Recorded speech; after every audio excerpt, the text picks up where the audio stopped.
There's a type of man no one respects, not because he's evil, not because he's stupid, but because he's idle.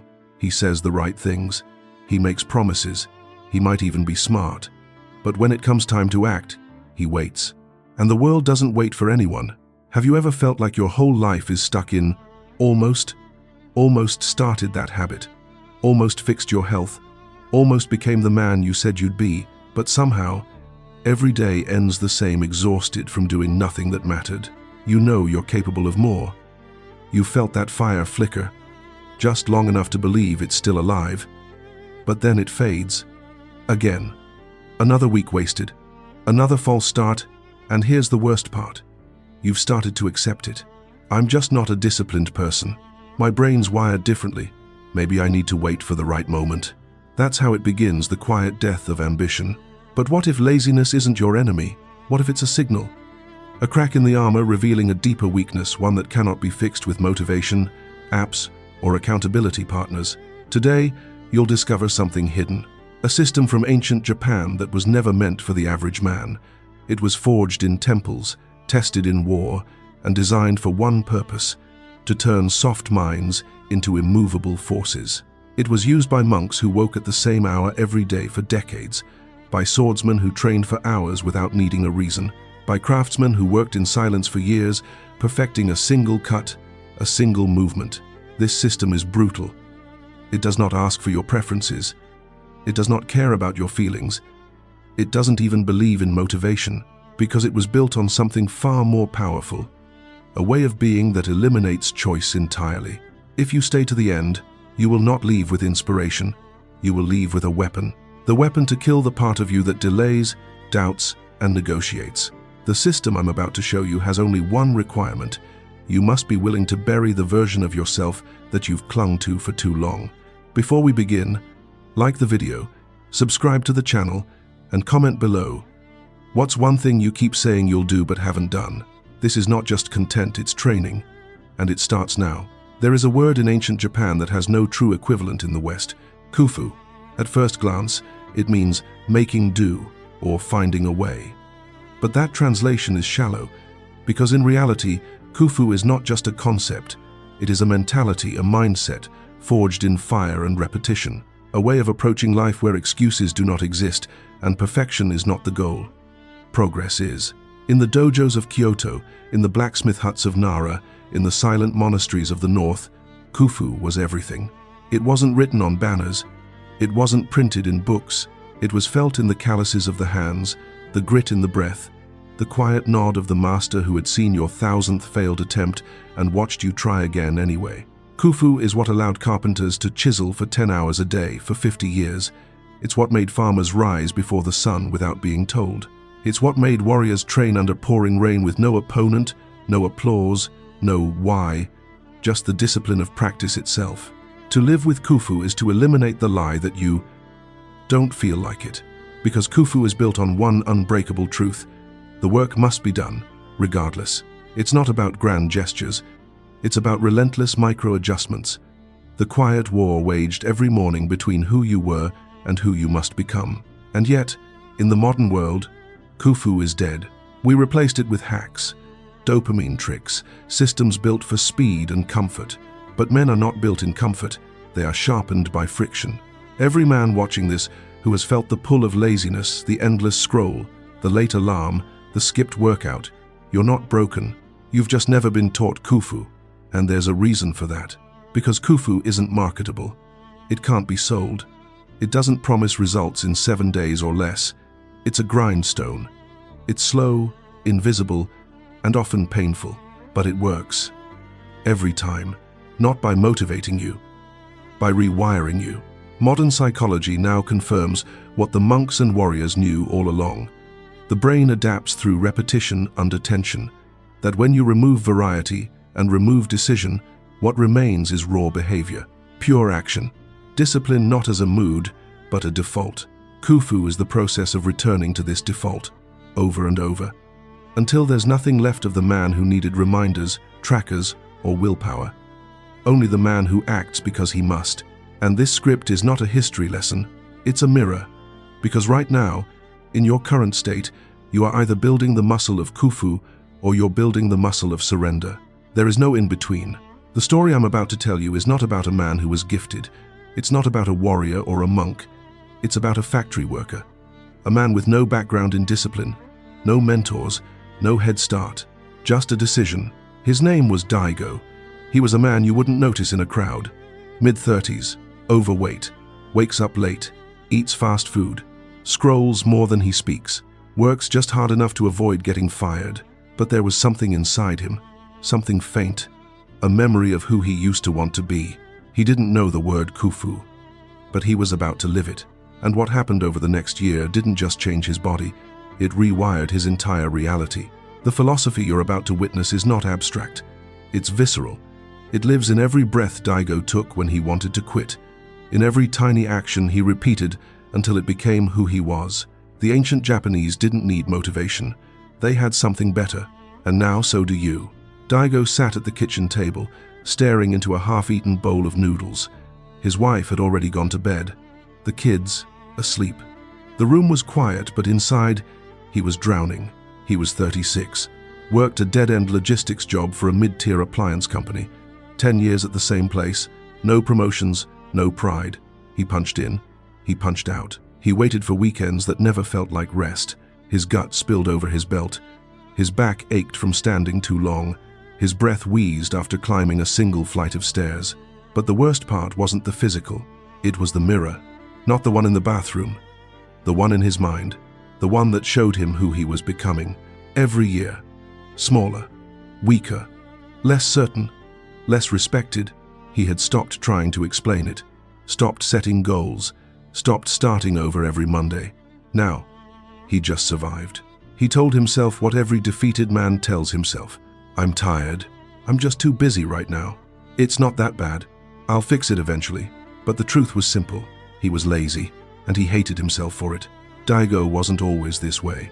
He used to be sharp, obsessed with Japanese history as a teen, dreamed of being a martial artist, a leader, a builder of something meaningful.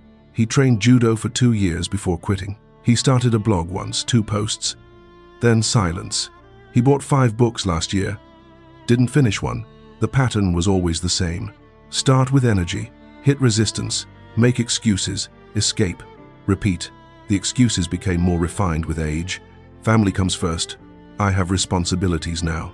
My job is stressful enough. I just need to rest. But it was all smoke. Daigo knew it the night he found himself sitting in the parking lot of a fast food chain for the 3rd time that week, eating fried chicken in his car, watching motivational videos he'd never act on. He chewed and scrolled and hated every second of it. That night, his daughter walked in while he was shirtless, hunched over the couch, stomach ballooned, eyes glazed. She didn't say anything, just paused. That look on her face? It wasn't disgust, it was confusion, as if she was asking, who is this man? It broke him. He realized she would never know the version of him he once wanted to be. He was tired, yes, but not from work. He was tired from running from the pain of becoming something better, because change is pain, and comfort is seduction. Laziness is not rest, it's avoidance of effort, of standards, of responsibility, and avoidance has a price. Daigo was paying that price every day, in silence, in shame, in stolen potential. And yet, something strange was happening beneath all the decay. A whisper, a crack in the wall he'd built around his conscience. What if I'm wrong? What if I'm not tired? What if I've just never trained discipline properly? That thought was terrifying, because it meant the problem wasn't external. It meant the enemy was inside. And that's when he remembered something. A line he had read years ago in a book about samurai training. You must train until your body forgets the option of comfort. It had meant nothing to him at the time, just another quote. But now, it hit different. Maybe laziness wasn't something you fight with motivation. Maybe it was something you erase with repetition, with environment, with identity. That idea would haunt him over the next week. It would follow him into the shower, into his commute, into the moment he opened YouTube and saw his reflection in the black screen. Not his face, his truth. This was his bottom. Not a dramatic crash, not a loud failure, just a slow fade into irrelevance. But in that darkness, something stirred. Not hope, not confidence, just a question. What would happen if I didn't try to get motivated? What if I built something older, stronger, unbreakable? He didn't know what to call it. Not yet, but in a few weeks, he would find the word Kufu. The turning point didn't come with fire. It came with rain. It was 5:42 a.m. on a Monday. Daigo stood outside his apartment building, hood over his head, socks soaked through from the downpour. In his hand, an old, folded notebook. On the first page, in thick black ink, he had written a sentence: "I am a man who does what he says every single day." Underneath it, 3 tasks: wake at 5:30 a.m., walk to the park, no matter the weather, journal for 5 minutes standing under the shelter. Simple. Pathetic, almost. But it was deliberate. No weights. No gym membership.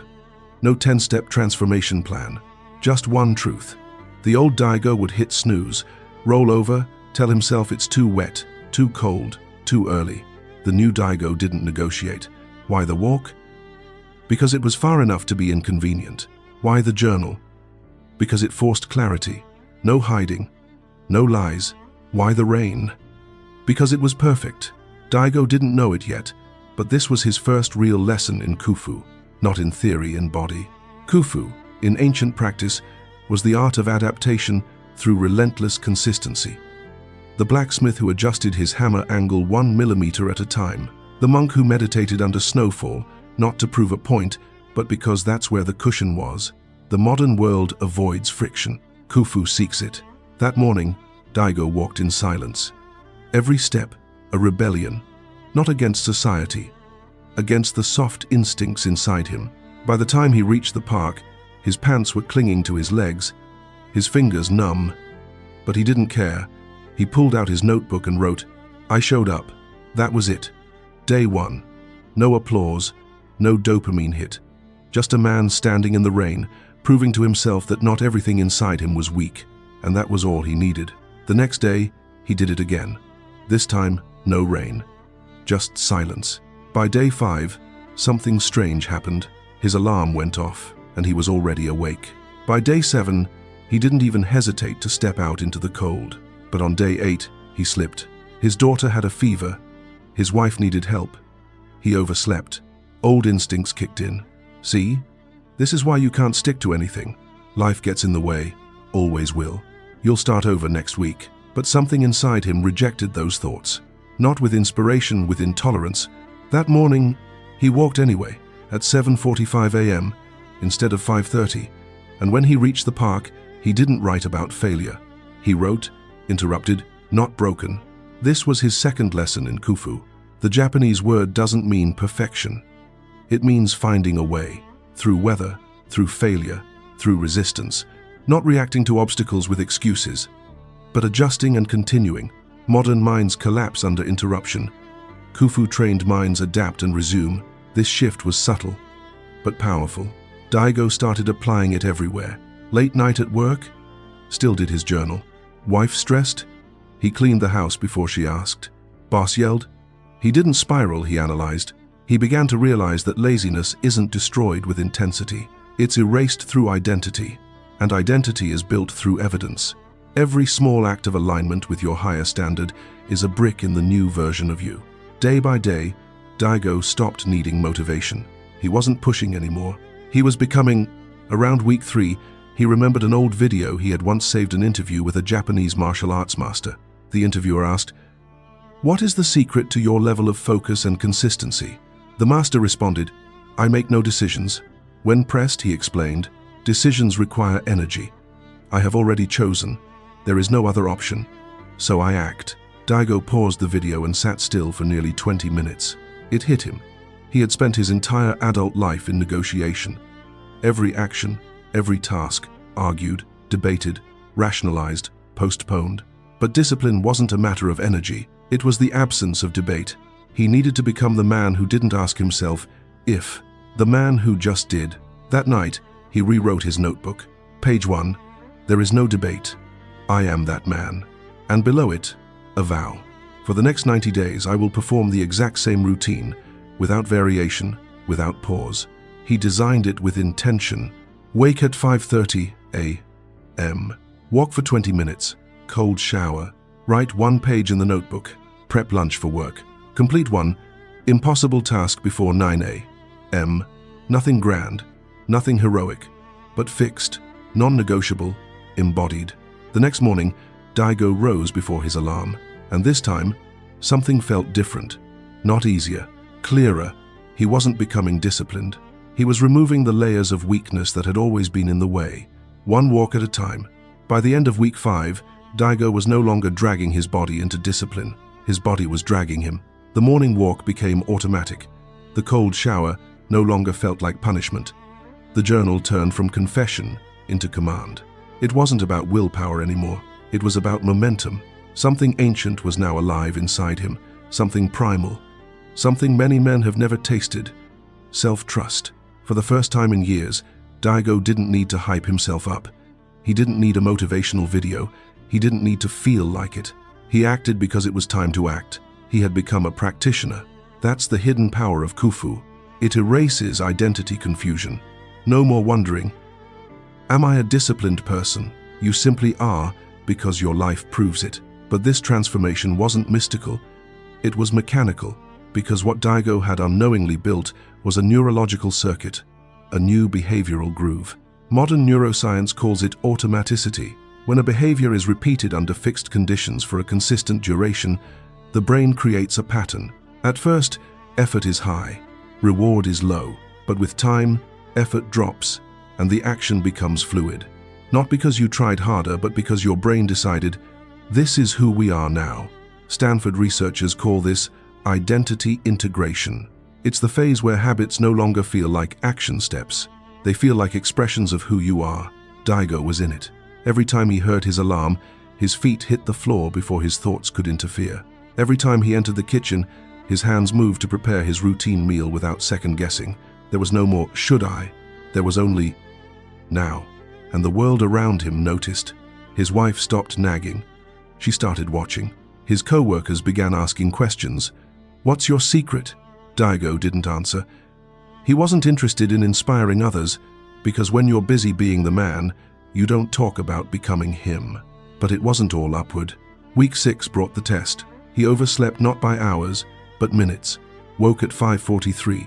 He panicked. The voice returned. This is the start of the fall. You broke the streak. You failed.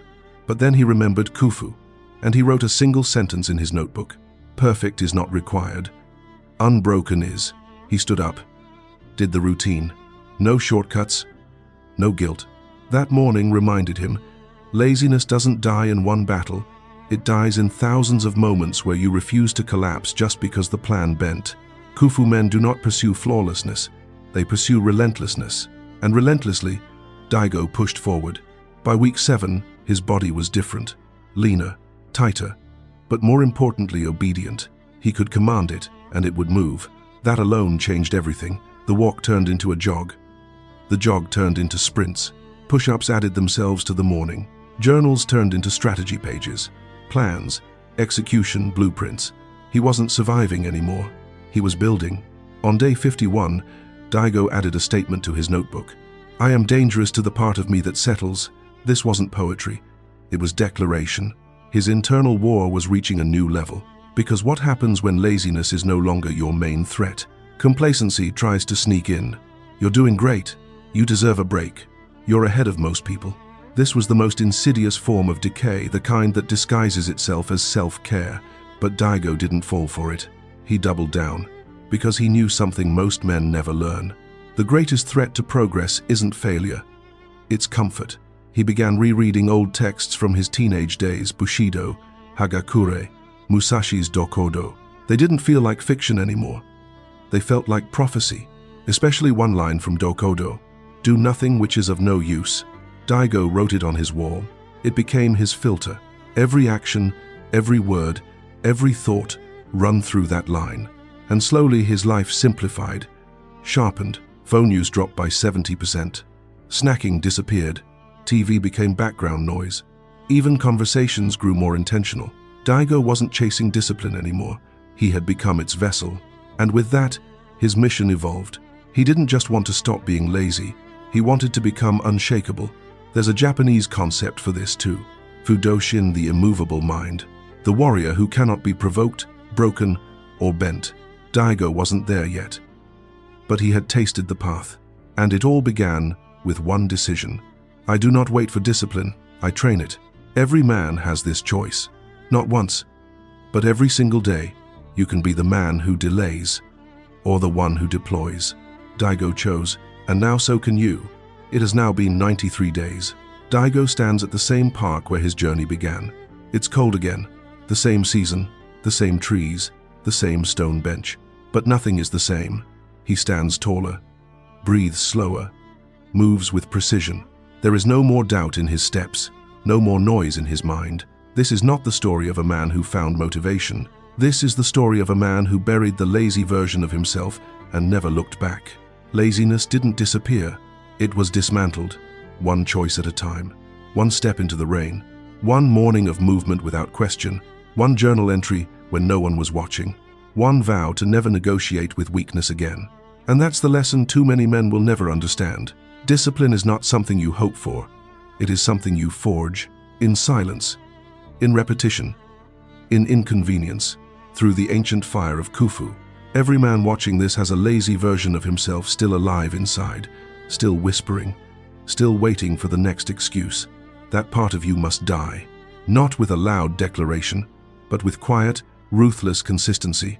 Start small, start private, start now.